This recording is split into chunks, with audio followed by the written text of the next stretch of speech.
Buenos días, hermanos. Buenos días a los hermanos del Zoom también. Hoy me gustaría hablaros sobre el fruto del Espíritu. El apóstol Pablo, en su carta a los Gálatas, nos presenta una lista de virtudes que constituyen el fruto del Espíritu. Estaría en Gálatas, en el libro de Gálatas, capítulo 5, versículos 22 y 23. Allí él escribe: mas el fruto del Espíritu es amor, gozo, paz, paciencia, benignidad, bondad, fe, mansedumbre, templanza. Contra tales cosas no hay ley. Este pasaje nos muestra que el fruto del Espíritu es una obra integral de Dios en nuestras vidas. No es algo que podamos producir por nosotros mismos, sino que es el resultado de vivir en comunión con el Espíritu Santo. Cada una de estas virtudes refleja el carácter de Cristo y muestra cómo debe ser nuestra vida como seguidores de Jesús. Cuando yo leía estas líneas, echaba la mirada hacia atrás, justo antes de llegar a la iglesia, y veía todo el recorrido que había hecho. Y me di cuenta de que yo no era como soy ahora.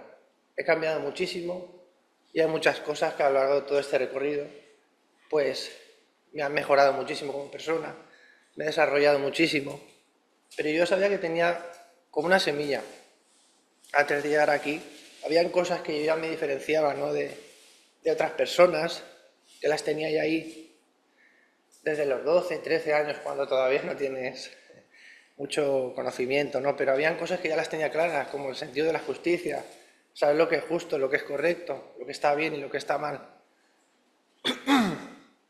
Y sabía que eso no me venía de mi entorno, porque a veces yo había algunas cosas que no me cuadraban, pero sabía que no estaba correcto del todo.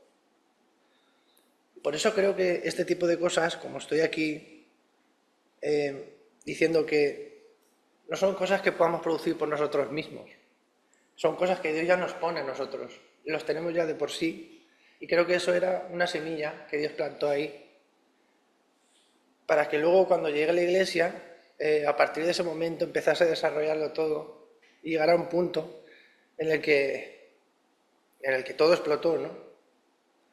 El potencial que había ahí llegó a un tiempo, un punto de inflexión en el que me daba cuenta de que había un montón de cosas y valores que no había desarrollado suficiente. O sea, sabía que lo tenía ahí, pero cuando llegué a tal punto es como que exploté esa semilla y hice que me desarrollara muchísimo. Sobre todo cuando hice algunos cursos que me ayudaron a ver cosas y dones que no sabía ni siquiera que tenía antes de todo eso, ¿no? Y creo que Dios pues me ha ido guiando, porque no es casualidad que haya terminado en cierto curso con cierto profesor que consiguió despertarme todas esas cosas. Así que creo que Dios nos va guiando también todo esto y nos planta la semilla y luego nos ayuda a desarrollarla conforme van pasando los años y la vida.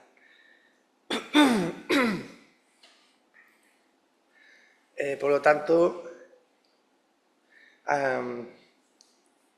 viendo todos estos valores que constituyen el fruto del Espíritu, vamos a considerar el amor primero, porque es fundamental, es la base de todo fruto del Espíritu.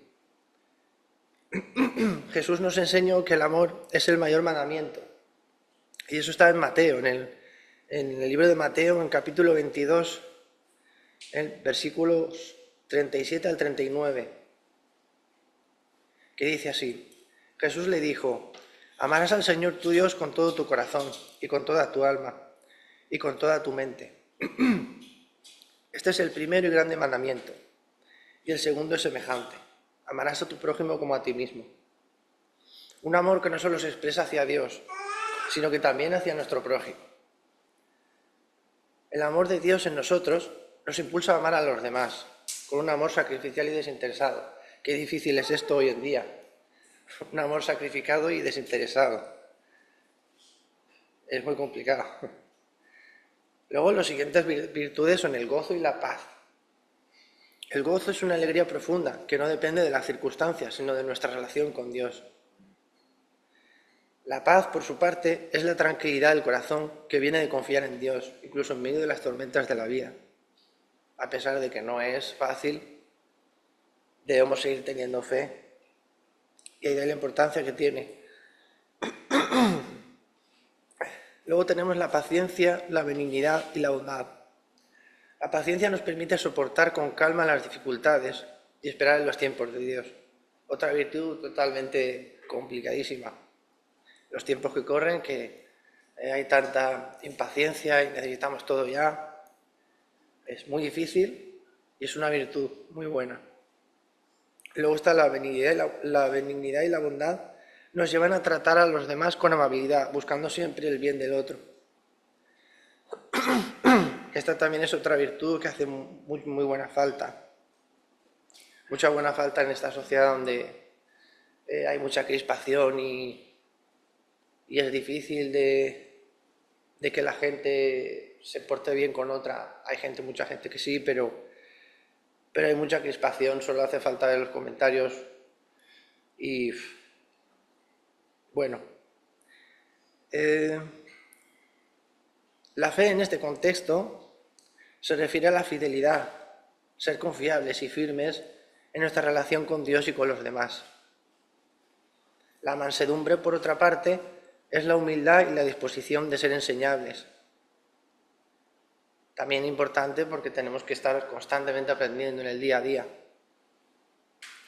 Darnos cuenta de que nunca lo vamos a saber todo y hay que ser humildes y reconocer que a veces nos vamos a equivocar y no pasa nada porque de los errores se aprende en realidad. Y luego está la templanza, que es el autocontrol. La capacidad de dominar nuestros deseos y pasiones para vivir de acuerdo con la voluntad de Dios. Pablo concluye que, junto con todas estas cosas, que contra todas estas cosas no hay ley. Esto significa que cuando vivimos bajo la guía del Espíritu y manifestamos este fruto en nuestra vida diaria, estamos viviendo en armonía con la voluntad de Dios y no necesitamos ninguna ley para guiarnos, porque el Espíritu mismo ya nos guía. Hermanos, hermanas, el fruto del Espíritu no es una lista de tareas a cumplir, no es una lista de tareas que hay que cumplir, sino que es el resultado de una vida conectada a Dios. Cuando estamos conectados a Dios, empezamos a darnos cuenta y a desarrollarnos, a darnos cuenta de todas esas virtudes que vamos viendo en Dios y vamos desarrollando, porque estamos siguiendo el camino de Cristo. Y es mucho más fácil, cuando sigues el camino de Cristo, darte cuenta de todas esas virtudes e ir desarrollándolas paso a paso. Cuando permanecemos en Cristo, comenzamos a dar este fruto en nuestra vida. Vamos a orar para que el Espíritu Santo continúe su obra en nosotros, que nos transforme y nos hagas más como Jesús cada día, Señor. Te pedimos que nos ayudes a ser más como tú cada día, Señor. Que tú nos transformes, que tú nos vayas desarrollando poco a poco ese potencial que llevamos dentro, esa semilla que tú implantas en nosotros desde el principio, Señor, y nos ayudes a desarrollarla. Que nos ayudes a darnos cuenta de nuestros fallos y siempre estar mejorando, Señor. Que tú nos hagas dar cuenta de estos fallos y que seamos humildes, reconozcamos también cuando nos equivocamos y que podamos ser firmes con los valores que tú nos quieres implantar, Señor. En tu nombre, Señor. En nombre de Jesucristo. Amén. Amén. Bien, hermanos, les quiero pedir que por favor abramos nuestras Biblias en el libro de los Hechos. Vamos a continuar con el libro de los Hechos que hemos comenzado hace algunos domingos atrás y nos encontramos ahora culminando el capítulo 8. El capítulo 8 del libro de los Hechos. Recordemos que el libro de los Hechos es el tratado que escribe a Teófilo el evangelista Lucas, el doctor Lucas, ¿no? Y narra los inicios de la iglesia, los inicios de nuestra iglesia, de la iglesia de Cristo, ¿no? Entonces vamos a abrir nuestras Biblias, por favor, en Hechos capítulo 8 y la segunda parte la vamos a concluir, pero antes lo vamos a tener allí. Vamos a poner un dedito o un papelito o un billetito de 100 o algo, lo que tengamos por allí. Y vamos a ir a Isaías capítulo 53, versículos 7 y 8. Libro del profeta Isaías capítulo 53, versículos 7 y 8. Profeta Isaías. Cuando lo tengamos... sí, debería, espero yo. Libro del profeta Isaías, capítulo 53, versículos 7 y 8. Dice la palabra de la siguiente manera: angustiado él y afligido no abrió su boca. Como cordero fue llevado al matadero, y como oveja delante de sus trasquiladores, enmudeció y no abrió su boca. Versículo 8. Por cárcel y por juicio fue quitado, y su generación, ¿quién la contará? Porque fue cortado de la tierra de los vivientes, y por la rebelión de mi pueblo fue herido. Isaías capítulo 53, versículos 7 y 8, he leído de la Reina Valera, 1960. Este pasaje, hermanos, que acabamos de leer del libro del profeta Isaías, habla de alguien, ¿no? Habla de una persona que aún estando afligido y estando angustiado, dice la palabra que no abrió su boca. No abrió su boca para quejarse, no abrió su boca para lamentarse, no abrió su boca para gritar que él tenía el derecho porque era inocente, para ejercer sus derechos. Nos dice el pasaje que simplemente sufrió en silencio, ¿no? Y compara a este hombre como un cordero que es llevado al matadero, o como una oveja que la cogen allí y la trasquilan, le quitan la lana, pero ni siquiera dice "bé", ni siquiera dice nada, no se queja, sino que está allí callado, ¿no? Permanece en silencio. Luego dice, su vida fue truncada, su vida fue, en un momento fue cortado, ¿no? No dejó que se desarrollara su vida, que llegara pues a término, incluso que dice, ¿quién podrá contar su descendencia? Pues nada, nadie, porque ni siquiera dejaron que su vida terminara, que su vida siguiera. Y debido pues a un juicio injusto, pues dice otra versión de las Escrituras, ¿no?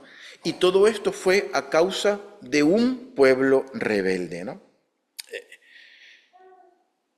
Sabiendo que estamos nosotros leyendo un libro del profeta Isaías, que es un libro profético, y muchos de nosotros que ya tenemos conocimiento de la palabra y que hemos pues tenido, algunos de nosotros tenemos un tiempo ya conociendo al Señor, la pregunta es, ¿podemos saber de quién está hablando el profeta Isaías en esta porción de la palabra?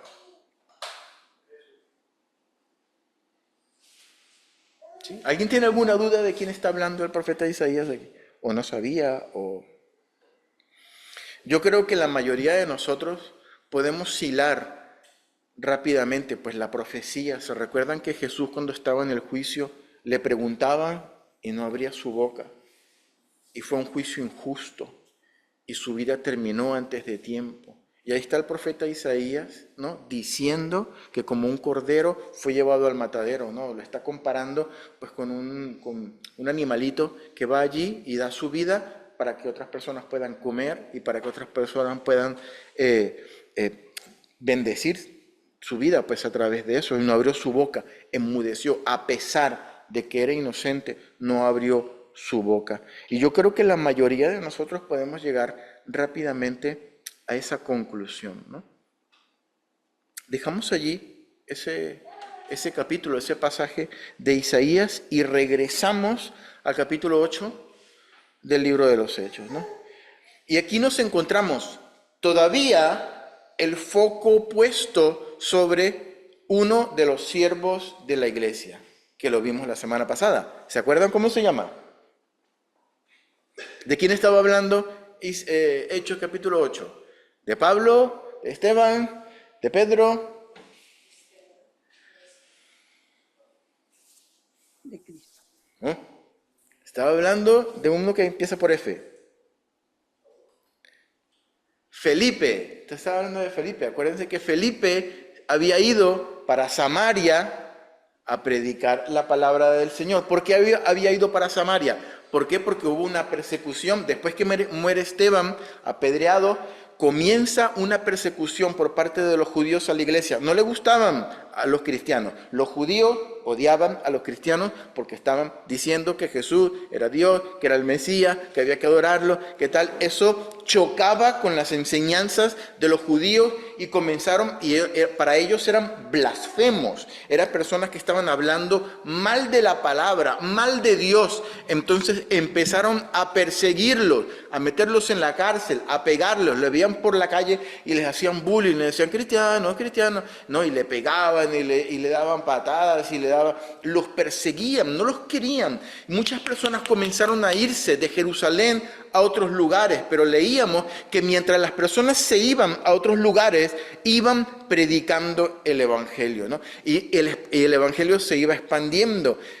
Lo que Satanás estaba utilizando para perseguir a la iglesia, el Señor por su lado lo estaba utilizando para que el Evangelio se extendiera de Jerusalén, Judea, Samaria y hasta lo último de la tierra. Y regresamos un poquito al capítulo 6 de Hechos, y en el capítulo 6 hubo un problema con las viudas de los griegos. Si se recuerdan, leíamos que habían dos tipos de judíos, ¿no? Los judíos que eran propios de la tierra, que habían estado sus padres, sus abuelos, sus bisabuelos, sus tatarabuelos, todo el tiempo allí, que conocían bien su tierra, que conocían bien su idioma y se sentían muy cómodos hablando el arameo y estando pues en su cultura. Y habían otros judíos que pueden ser que hubiesen nacido allí, pero el papá o el abuelo o el bisabuelo o el tatarabuelo habían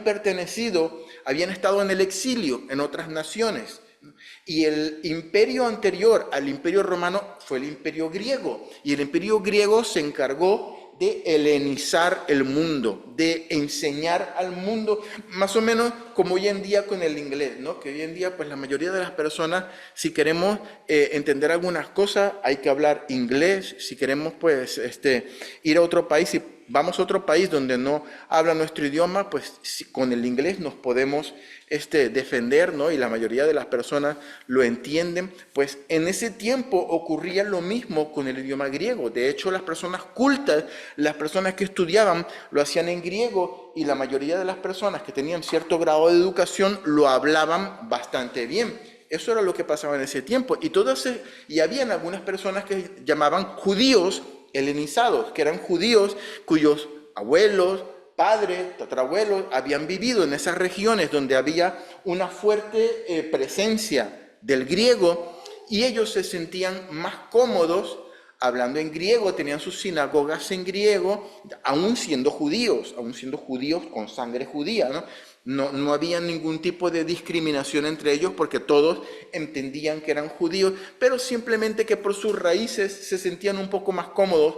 En vez de leer la Biblia, por ejemplo, el Antiguo Testamento en arameo o en hebreo, lo leían en griego, básicamente eso.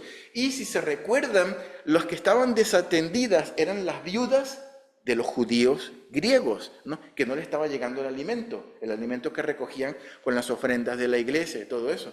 Entonces los apóstoles dijeron: vamos a elegir a 7 ayudantes que sean llenos del Espíritu Santo, que tengan buen testimonio, que sean llenos de gracia para que nos ayuden con este trabajo. Y eligieron a 7 personas que eran también judíos helenizados, judíos que tenían padres o abuelos que estaban familiarizados con el griego. Entre ellos estaba Esteban. A Esteban ya lo estudiamos y ya pues lo enterramos también. Y ahora vamos con Felipe. Felipe, en la persecución, dice la palabra en el capítulo anterior, que los apóstoles se quedaron en Jerusalén, pero que todos los demás, sobre todo los líderes y las caras visibles de la iglesia, se fueron a otros lugares. Felipe se fue a Samaria. En Samaria comenzó a predicar, y vimos la semana pasada el episodio, por ejemplo, de Simón el Mago, ¿no? Si se acuerdan, pues si no se acuerdan, ahí lo tenemos en el YouTube, la prédica, ¿no? Para que la repasen, ¿no? Y bueno, pues allí estaba en Samaria, que Samaria, los judíos y los samaritanos no se hablan, no se trataban entre sí, ¿no? como los de Puzol y los del Put, que siempre están con pelea. No se trataban entre sí. Entonces, pues, a pesar de eso, Felipe fue a Samaria y predicó en Samaria y muchos se convirtieron. Y los apóstoles fueron a Samaria, impusieron las manos, recibieron al Espíritu Santo y por ahí estaban todos muy contentos en Samaria porque se estaba expandiendo la palabra. Y ahí estaba Felipe, ¿no? Felipe haciendo ese trabajo de evangelismo. A pesar de que Felipe era uno que lo que tenía que hacer era ayudar con la comida, aquí tenemos a un Felipe haciendo milagros, orando por la gente, predicando la palabra y yendo muchísimo más allá de su competencia, ¿no? Eso ya lo habíamos hablado incluso con Esteban, ¿no? Si nos encontramos aquí con este Felipe que estaba predicando allí en Samaria, ¿no? Y si se recuerdan, si se recuerdan, Israel es así como una franja, ¿no? De tierra, está el mar Mediterráneo aquí de este lado y por aquí hay más países. Y por aquí está la parte de Gaza, la parte donde están peleando ahora, cerca de Egipto, más o menos pegadito con Egipto. Y en Israel, más o menos en la mitad, estaba la región de Samaria, que eran varias ciudades. Entonces tenían como una parte de arriba donde estaba Galilea y donde estaban Cesarea de Filipo y otros lugares emblemáticos. En la parte de abajo estaba Jerusalén, estaba Belén y estaban otras partes emblemáticas y justo en el centro estaba Samaria. Y por aquí estaba Felipe, ¿no? Predicando pues en Samaria. Y aquí nos hemos quedado nosotros, ¿no? Versículo 26, para que continuemos con el capítulo 8 del libro de los Hechos. Entonces, un ángel del Señor habló a Felipe. Ahí estaba Felipe, ¿no? Probablemente Felipe todavía estaba en Samaria y resulta que un ángel del Señor habla a Felipe y ¿qué le dice? Le dice, levántate y ve hacia el sur, por el camino que desciende de Jerusalén a Gaza, el cual es desierto.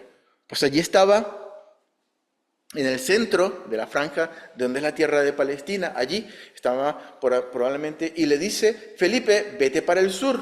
En el sur pues tenemos a Jerusalén, tenemos pues Judea, y pues llegamos a un punto que es la franjita que hoy en día es la franja de Gaza, ¿no? Que es una porción de tierra en la última parte entre el mar Mediterráneo y Egipto, allí. Y le dice, vete por ese camino, pero habían dos caminos para ir desde donde estaba Felipe a Gaza, habían dos caminos. Uno de los caminos era un camino transitado, un camino donde habían, valga la redundancia, caminos donde habían posadas para quedarse, donde era el camino más comercial y más concurrido, y había otro camino que era el camino del desierto, ¿no?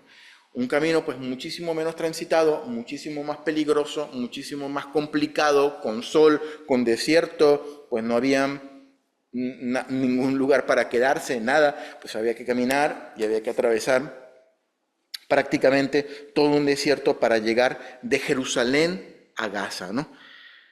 Y el Señor le dice, vete por ese camino. A Felipe se le indica que use el camino desértico, ¿no? Obviamente Dios tenía un propósito con todo esto, con Felipe, ¿no? El camino del desierto iba a ser más incómodo, más polvoriento, probablemente más largo, probablemente más peligroso, pero con todo y esto, Felipe obedece la voz de Dios y aunque el camino sea complicado y aunque el camino sea difícil, Felipe obedeció la voz de Dios y por ahí se fue, ¿no? Versículo 27. Entonces él se levantó y se fue. Cuando la Biblia dice levántate, Felipe no quiere decir que él estaba acostado o estaba sentado. Eso es un vocablo muy común en las Escrituras que quiere decir prepárate. Prepara las maletas, prepara allí el pasaporte, como decía Tina, prepara todo lo que tienes que preparar para viajar. Dile Dios a la gente porque te vas a otro lugar, ¿no? Entonces, versículo 27, Felipe, se levantó y fue. Y sucedió que un etíope, eunuco, funcionario de Candace, reina de los etíopes, el cual estaba sobre todos sus tesoros, y había venido a Jerusalén para adorar, ¿vale? Lo dejamos hasta allí, yendo por ese camino desierto. Entonces imagínate a Felipe solito, caminando por un camino desértico, ¿no? Un polvoriento, con sol, poca vegetación, peligroso, allí caminando, pues de repente ve que hay una carreta con caballos y se encuentra con un etíope, con un eunuco. La Biblia lo describe como un eunuco. Ahora bien, sabemos lo que es un eunuco, ¿no? Es un hombre que estaba castrado. Normalmente los eunucos los preparaban así porque tenían algún tipo de acceso a los harenes, ¿no? Al lugar donde estaban las doncellas, donde estaban las mujeres, ¿no? Entonces, pues debido o porque las cuidaban, o porque las servían, o porque tenían algún tipo de acceso. Entonces, normalmente, pues los harenes eran las mujeres o las concubinas de los grandes dignatarios, de los primeros ministros o de los reyes. Entonces, pues los hombres que entraban allí tendrían que tener la garantía, el rey, de que no le iban a hacer nada a las mujeres. Y pues entonces pues los castraban, ¿no? Así para que no tuviesen ningún tipo de problema para que tocasen pues las mujeres reales o las mujeres de los harenes, ¿no? Pero hay que tener algo claro. Hay una cosa que no sabía, investigando pues para este mensaje, lo aprendí, que cuando la Biblia dice eunuco, no siempre se refiere a personas masculinas que están castrados. También se refiere algunas veces a funcionarios públicos, funcionarios que trabajan en lugares que están en eminencia. No necesariamente tienen que ser hombres castrados, ¿no? Que le hayan cortado sus partes íntimas, ¿no? Y en este caso es probable, hay una posibilidad de que no haya sido un eunuco castrado, sino que haya sido desde la iglesia. No, es una Biblia que tengo ahí. Ah, vale. Ah, vale. Muy bien. Suenan a las campanas de la iglesia, ¿no? Entonces, es probable que este hombre no haya sido exactamente un eunuco castrado. Puede ser que sí, o puede ser que no. La Biblia llama eunucos también a los funcionarios, ¿no? Y nos dice la palabra que este hombre estaba sobre los tesoros de la reina de Etiopía, ¿no? Es decir, era una especie de ministro de finanzas o ministro de economía. Era un alto funcionario. Era el que controlaba el dinero de la reina, el jefe. Entonces, imagínate, no era cualquier persona. No era cualquier persona. No, era una persona con un alto cargo, ¿no? Y en virtud de esto, no tendría mucho sentido que fuese un hombre castrado, porque en realidad no se encargaba de cuidar a mujeres, sino que se encargaba de cuidar el dinero, ¿no? Entonces, en vez de cortarle las partes íntimas, igual lo que tenían que cortarle era las manos para que no se cogiera el dinero, ¿no? Pero este hombre, pues, era probable que haya sido un eunuco castrado o no. Los etíopes, hermanos, eran personas de raza negra. Entonces, imagínate, el que iba en la carreta, allí era un negrito. Normalmente eran muy altos, eran personas de gran estatura, sobre todo los que estaban en esa zona de donde venía este señor, el etíope que nos ocupa en este pasaje, ¿no? Y claramente era un prosélito.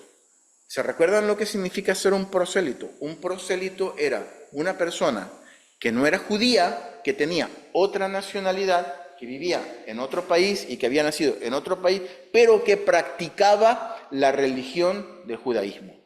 Eso se llaman prosélitos, ¿no? Para los judíos habían dos tipos de personas: los judíos que habían nacido con sangre judía y que por lo tanto eran judíos y practicaban el judaísmo porque iba más allá de una religión, era su cultura, y aquellos que se convertían en el judaísmo pero que no eran judíos, de etnia, de sangre. Entonces a estos le llamaban prosélitos, ¿vale?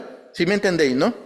Entonces este etíope era un prosélito. ¿Por qué? Porque la Biblia nos dice que había ido a Jerusalén a adorar.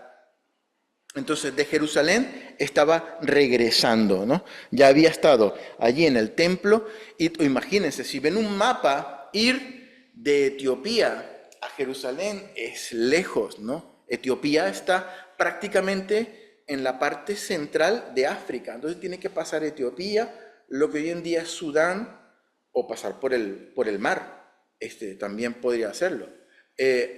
Egipto y luego pasar para la parte de donde está Israel, ¿no? O pasar por algunas de las naciones que estaban en el sur de Israel, pero lo cierto es que era un viaje muy largo, un peregrinaje muy largo, ¿no? Para adorar. Entonces, esta persona seguramente se tomaba muy en serio su religión, aunque era un etíope, se tomaba muy en serio la religión. Probablemente tendría una sinagoga donde se reunía en Etiopía, en su lugar, donde habrían quizás algunos otros convertidos al judaísmo, pero recuerden que cada cierto tiempo los varones judíos tenían que ir, y los prosélitos también, a Jerusalén, al templo, en algunas fiestas o en algunas situaciones, a adorar allí en el templo, ¿no? Una de las razones por las cuales algunas personas dudan que este señor haya sido un castrado es porque hay una prohibición en la ley para que las personas que están castradas participen de las actividades del templo. Hay una prohibición en el Antiguo Testamento. Entonces, pues, aún así, podía ser judío como una especie de semiprosélito, pero también puede ser que simplemente se le haya llamado eunuco por ser un funcionario público, pero que participaba de las actividades del templo, ¿no? De todas formas, si estuviésemos hablando de un hombre castrado, aunque el judaísmo lo rechazara, el cristianismo no. El Señor, el Espíritu Santo, ¿no? Y de la misma manera que ocurrió con los samaritanos, que aunque los judíos lo rechazaban, el Evangelio llega a Samaria y los apóstoles van a Samaria a orar, allí tenemos al Espíritu Santo haciendo viajar a Felipe desde Samaria, desde Jerusalén, por el desierto, simplemente para cumplir un trabajo de encontrarse con este etíope y predicarle la palabra del Señor. Me seréis testigos en Jerusalén, en Samaria, ya la palabra había llegado a Samaria, y hasta lo último de la tierra. El eunuco, pues, era un funcionario de una reina, de la reina del gobierno de Etiopía, pues era la reina, ¿no? Recordemos que Etiopía, pues, es un país que está allí en Egipto, al sur de Egipto, ¿no? Después de Sudán, en África. Y la Biblia nos dice que la reina era Candace, ¿no? A título un poquito para que lo informativo, ¿no? Candace no era el nombre de la reina, sino que Candace era un título, como decir faraón o como decir el César, ¿no? Entonces era el título de la reina y de Etiopía. Versículo 28. Volvía sentado en su carro. O sea, el etíope seguramente venía en un carro bonito. O sea, era un alto funcionario, el que controlaba el dinero de todo un país, de la reina, ¿no? Y venía leyendo al profeta Isaías. Versículo 29. Y el Espíritu dijo a Felipe, acércate y júntate a ese carro, ¿no? Entonces, yo me imagino la escena. Felipe venía por ahí en el desierto y vio un carro allí, ¿no? Y le dijo, el Espíritu Santo le dijo, ve a donde está ese carro, ¿no? Y acércate. Y cuando él se iba acercando, comenzó a escuchar algo que le resultaba muy familiar.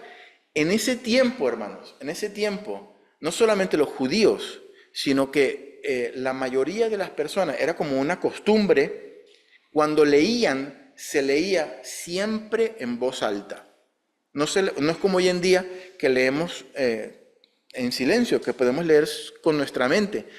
En ese tiempo siempre se leía en voz alta, ¿no? Yo cuando veía esto, me imaginaba, imagínate en el metro, en el vagón del metro, todo el mundo leyendo, 13 personas, de 30 personas, 13 leyendo el WhatsApp en voz alta, otras 8 leyendo sus libros diferentes en voz alta, otros leyendo los tweets de X, ¿no? En voz alta, y una cosa increíble, ¿no? Pero en este tiempo las personas leían en voz alta. Y lo cierto es que cuando Felipe se fue acercando al carro, escuchó algo que le era muy familiar porque el etíope estaba leyendo en voz alta, ¿no? Probablemente estamos hablando de un carro tirado por caballos, ¿no? Y el etíope le habrá dicho, pues, ve un poquito más despacio porque quiero leer. En ese tiempo no tenían libros, tenían unos rollos, ¿no?, que abrían, y en los rollos que desplegaban, pues eran columnas, y sería un poco también complicado de leer si un carruaje con caballos va a ir a todo trapo allí. Entonces seguramente el etíope le dijo, baja la velocidad porque estoy leyendo, ¿no? Y aprovechó el Felipe, que vio eso, se acercó quizás corriendo un poquito y apretando un poquito el paso, y escuchó algo que era familiar para Felipe, ¿no? Seguramente este haya sido un carruaje bonito, ¿no? Probablemente con el emblema real de la corte de Etiopía. El etíope tendría cierto porte, tendría pues vestido de una manera buena, ¿no? Porque era un alto funcionario, bien educado. Y no es de extrañar que el etíope estaba leyendo la Biblia, la traducción griega de la Biblia hebrea, que hoy en día conocemos como la Septuaginta. Es muy probable que estaba leyendo el profeta Isaías en griego. En ese tiempo la mayoría de las personas cultas leían la Biblia en griego. Era la parte, lo vimos hace 2 o 3 semanas. Los judíos griegos la leían en griego, los judíos hebreos la leían pues, en hebreo, en arameo. Y Felipe era un judío helenizado, un judío que también hablaba perfectamente el griego, y escucha allí que está leyendo el profeta Isaías, ¿no? Versículo 30. Acudiendo Felipe, le oyó que leía al profeta Isaías y dijo, pero, ¿entiendes lo que lees? Sí, imagínate un poco curiosa el episodio, ¿no? Llega ahí, se asoma al carrito y está el etíope leyendo. ¿Pues estás entendiendo lo que estás leyendo? Eso fueron las palabras de Felipe, ¿no? Desde luego una escena bastante curiosa, ¿no? La última frase, esto a título de anécdota, de un poquito de informativo. La última frase de Felipe, ¿entiendes? Bueno, la única, ¿entiendes lo que lees? Era un juego de palabras en griego. El término leer en griego es literalmente volver a entender. O sea, significa como entender de vuelta. Voy a tratar de explicarme lo mejor que pueda porque es un poquito complicado, ¿no? Imagínate que tienes, qué sé yo, una palabra que pone una P, una E, una R y una O. Esa es la palabra que tú ves aquí, ¿no? Ves escrito. P-E-R-R-O. Para ti son como símbolos. En primer término son símbolos que no tienen ningún tipo de sentido, pero cuando en tu cerebro lees y unes P con la E, con la R, con la R, con la O, enseguida tu cerebro dibuja el significado de lo que esos símbolos están puestos allí, y tu cerebro lee perro, y en tu cerebro se te viene pues la imagen de un perrito, con todo, porque tu cerebro está entendiendo lo que esos símbolos dicen. En griego, leer significa entender de vuelta, es decir, ver unos símbolos y que tu cerebro lo interprete como lo que tú sabes que está diciendo allí. Entonces, literalmente la palabra es entender de vuelta. Entonces, Esteban le dice al etíope, ¿estás entendiendo lo que estás entendiendo de vuelta? Fue como si lo lees en griego, es como una especie de juego de palabras, ¿no?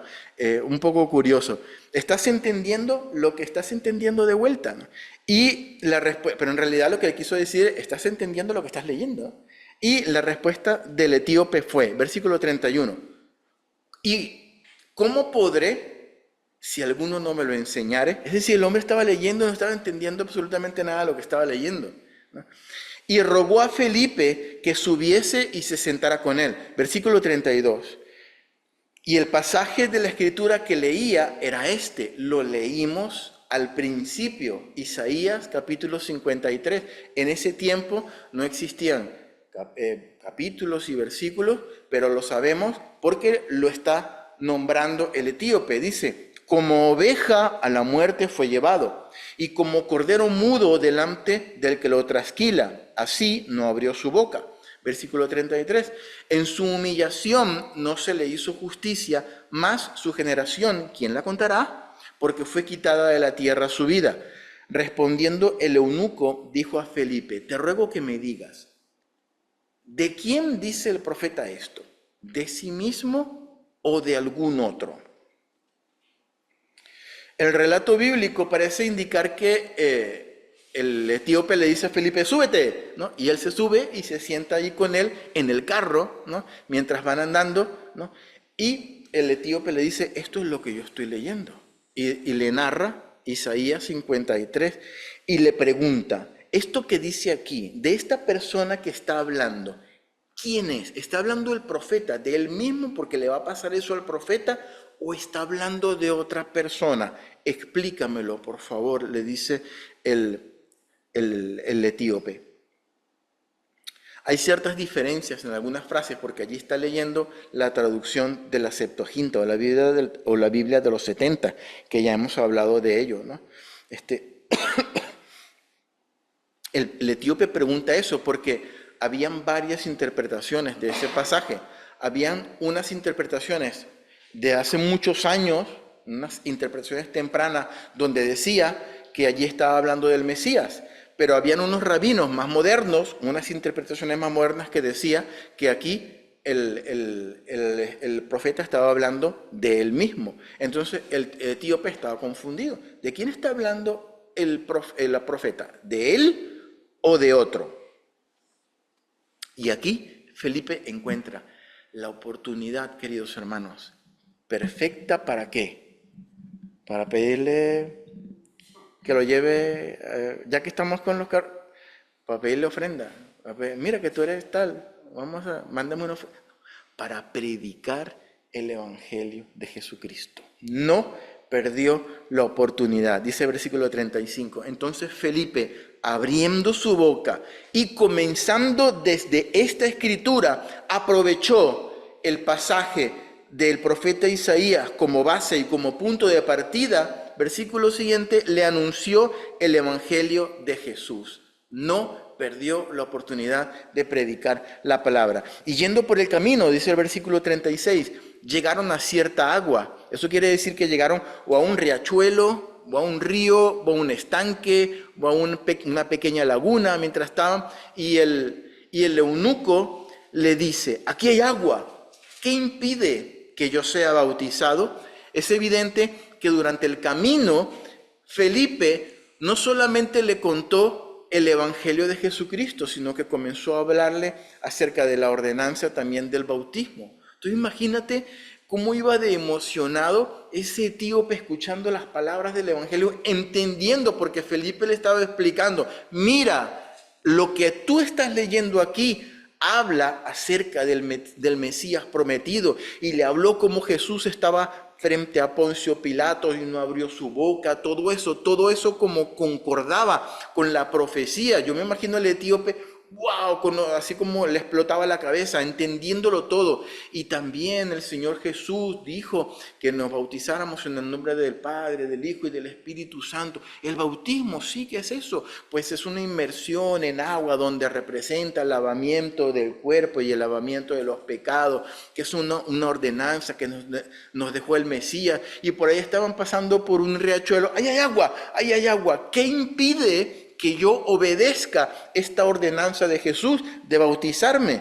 Entonces, versículo 37, Felipe dijo, si crees de todo corazón, bien puedes. O dijo, bueno, primero tienes que hacer un curso de catecumenado de 2 años, ¿no? Para poder tal. No. Si crees de todo corazón, bien puedes. Y respondiendo, dijo, creo que Jesucristo es el Hijo de Dios. Aquí tenemos un etíope que ya había sido transformado en su corazón y creía en Jesucristo. Y mandó a parar el carro, a los caballos, y descendieron ambos al agua.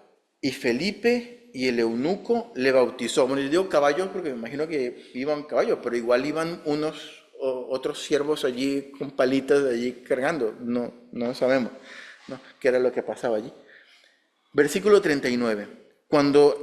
Versículo 38. Mandó a parar el carro y descendieron ambos al agua, Felipe y el eunuco, y le bautizó. Y aquí tenemos a Felipe bautizando a su hijo espiritual. Versículo 39. Cuando subieron del agua, cuando terminaron el bautismo, el Espíritu del Señor arrebató a Felipe y el eunuco no le vio más y siguió gozoso su camino. Pero Felipe se encontró en Azoto y pasando anunciaba el Evangelio a todas las ciudades hasta que llegó a Cesarea. Dice que el Espíritu arrebató a Felipe. No tenemos que leer más de lo que está escrito. No sabemos qué ocurrió allí. Allí lo hace un resumen muy rápido Lucas. No sabemos decir que el Espíritu lo cogió y salió volando, pues sería especular, ¿no? O desapareció, así como cuando salió del agua el eunuco, ya no vio a nadie así, un fantasma. No sabemos qué es lo que ocurrió. Sí que nos dice la Biblia que el Espíritu tomó a Felipe y lo llevó a otro lado. Probablemente pues le dijo al eunuco, mira, el Espíritu Santo me está mostrando que me debo ir para allá, te dejo tu camino, anda, y ahí se quedó una semilla sembrada para ir a predicar en Etiopía, ¿no? Pero Felipe le dijo, pues probablemente, no lo sé, mira, el Espíritu del Señor me está llamando, me voy para otro lugar, y el eunuco no lo vio más porque se fue, ¿no? Pero a veces da la impresión de que, qué sé yo, vinieron unos ángeles y cogieron a Felipe y se lo llevaron volando para allí. Simplemente pues dice que el eunuco no lo vio más, ¿no? Y Felipe se encontró en Azoto, que era una ciudad costera, allí cerca del mar Mediterráneo, entre lo que hoy conocemos como Tel Aviv y Gaza. Entonces, en toda la mitad está la ciudad de Azoto, que hoy en día se llama Asdod, que es un templo un puerto muy famoso de Israel, ¿no? Hermano, no solo la actitud de Felipe, sino la de Esteban y los apóstoles y todos los creyentes que hemos visto hasta el momento, era la misma. La actitud se repite. El objetivo principal era predicar el Evangelio de Jesucristo, expandir la palabra de Dios, ¿no? Y Felipe fue obediente al escuchar el mandato divino, fue por ese camino desértico, ¿no?, a un lugar lejano, ¿no? Y hoy cuando me comentaba, porque Sandra me pregunta y la aplicación y qué es lo que vas a decir por la mañana y eso y tal, y yo decía, pensaba, ¿no?, también, y se lo comentaba a ella, que hoy en día hemos perdido dentro de la iglesia, por lo menos yo hablo por mí, ¿no? No sé tú en tu corazón, pero hoy en día como que estamos pendientes de otras cosas y tenemos poco corazón o poca disposición para estar pendientes de tener esa disposición de predicar el Evangelio. Tal vez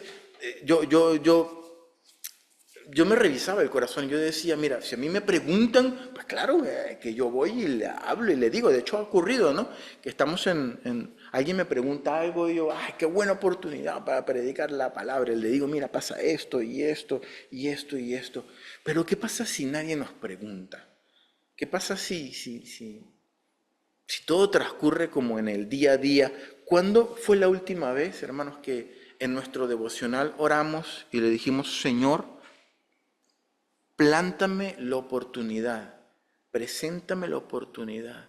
Y cuando la oportunidad yo la sepa ver, como lo hizo Felipe, cuando la oportunidad yo la sepa ver, dame la sabiduría para abordar a la persona o a las personas con las palabras justas para predicar tu palabra. Yo quiero eso hoy, Señor.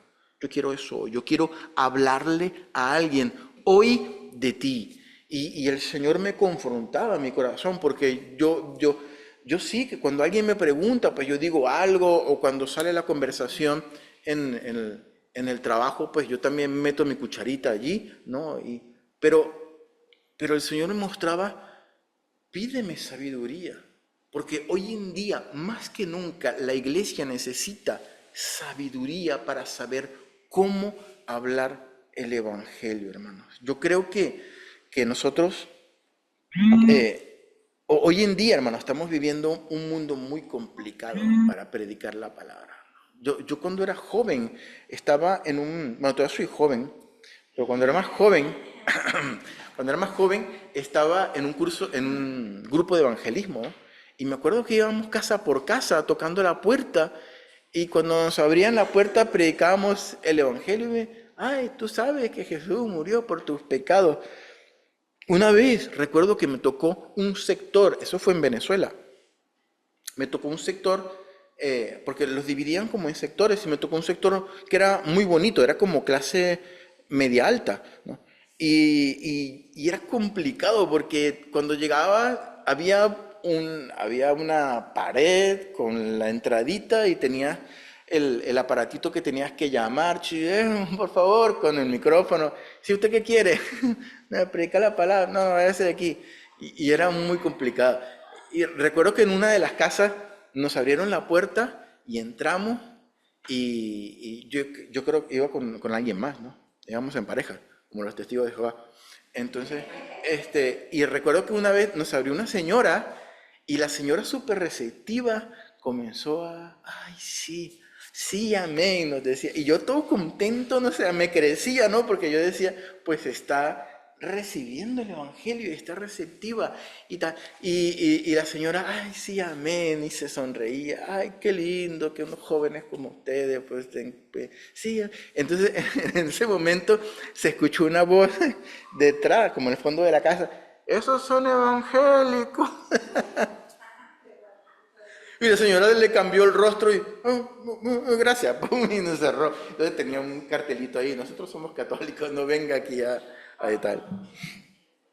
Pero a lo que voy con esta experiencia es que, hermanos, hoy en día es súper complicado hacer este tipo de cosas. Yo creo que básicamente se acabaron esas estrategias del guión, de que mira, que yo voy aquí y digo esto y si me responden esto, no sé si yo una vez trabajé como teleoperador y me daban un guión y me decían, mira, este es el guión, cuando te respondan esto, responde esto.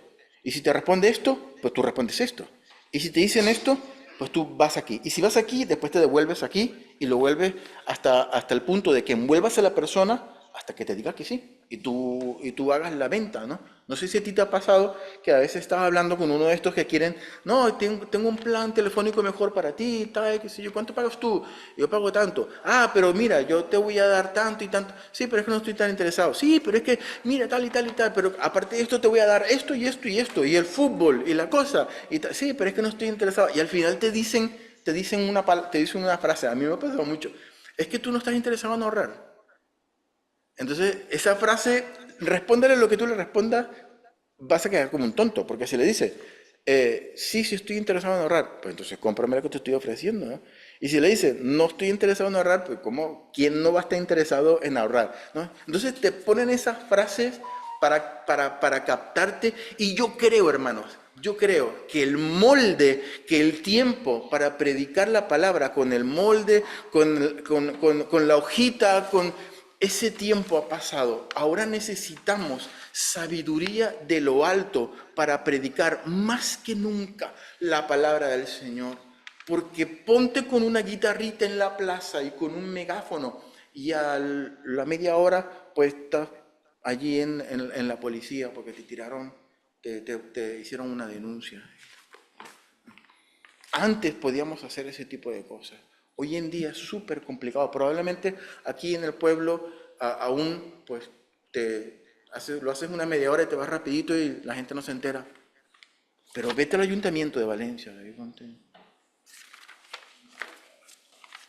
Hoy en día más que nunca necesitamos esa sabiduría de Dios y necesitamos quitarnos lo de A más B más C, sota, caballo, rey. No funciona, no funciona. Necesitamos sabiduría y eso es lo que yo veo que hizo Felipe, ¿no?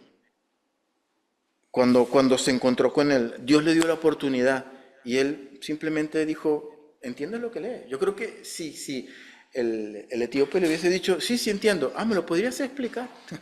¿No? Y ahí le podía entrar, pero la misión era predicar la palabra del Señor. A mí me encanta esa pregunta que le hizo Felipe, pero Felipe obedeció la voz de Dios, yendo por el lugar donde Dios le dijo que fuera, aunque fuera complicado, aunque fuera difícil, aunque fuera un desierto, aunque Felipe estuviese atravesando un momento complicado de su vida, ¿no? Y al final del día, lo que sembró Felipe fue el evangelio en un etíope que fue a su país de origen seguramente a seguir expandiendo la semilla del evangelio. Hermanos, que podamos nosotros como iglesia ser proactivos al predicar la palabra del Señor. Que añadamos este deseo o esta oración en nuestros devocionales, donde le digamos, Señor, hoy, atraviésame a alguien, quiero compartir esto que por gracia tú me has dado y dame las palabras sabias, justas, correctas, que le den en el corazón. Yo no quiero tener retórica, no quiero tener palabras de convencimiento, eso se los dejo a los teleoperadores con sus guías y con sus cosas. Yo quiero que sea tu Espíritu Santo el que convenzas, pero úsame a mí para que sepas, para que yo sepa identificar la oportunidad correcta, pero ser proactivo, no esperar a que me pregunten, sino ir y decir, Jesús te ama, Jesús murió por ti en la cruz del Calvario. Todos son ventajas, todos son ventajas. ¿No te interesa ir al cielo? Amén. Señor, te damos gracias por tu palabra, te damos gracias, Señor, por esto que podemos aprender de Felipe, Padre Santo, y del etíope también, que del etíope también tenemos una maravillosa enseñanza que tenía tanto fuego en su corazón que quiso bautizarse a la primera, Señor. Padre Celestial, te pedimos que podamos tener un corazón como Felipe, Señor, que escuchó tu voz y aunque tuvo que ir por el camino más largo, tal vez por el camino más peligroso, tal vez por el camino más complicado, tal vez por el camino menos transitado, escuchó tu voz y obedeció a tu voz y supo identificar la oportunidad justa, Señor, para poder predicar tu palabra. Que podamos ser nosotros también como Felipe, que sepamos ¿dónde está la oportunidad que tú nos presentas, Señor? Y que podamos tener una palabra sabia, que nuestra oración sea, Dios eterno, ayúdame a decir las palabras correctas para que tu Espíritu Santo pueda obrar en la vida de la persona y que hoy, mañana...